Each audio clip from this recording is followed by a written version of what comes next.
Car ఢీకొని మహిళ మృతి. బుచ్చిరెడ్డిపాలెం ముంబై జాతీయ రహదారి వే బ్రిడ్జి వద్ద ఘటన. రోడ్డు దాటుతున్న మహిళను కారు వేగంగా ఢీకొట్టడంతో మహిళ అక్కడికక్కడే మృతి చెందింది. ఈ ఘటన ఆదివారం బుచ్చిరెడ్డిపాలెం నగర పంచాయతీలో చోటు చేసుకుంది.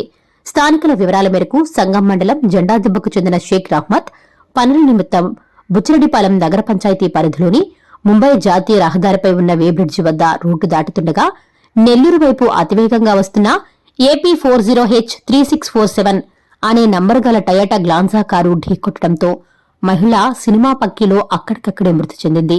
సమాచారం అందుకున్న పోలీసులు సంఘటనా స్థలాన్ని పరిశీలించి వివరాలు సేకరించి మృతదేహాన్ని పోస్టుమార్టంకు తరలించారు.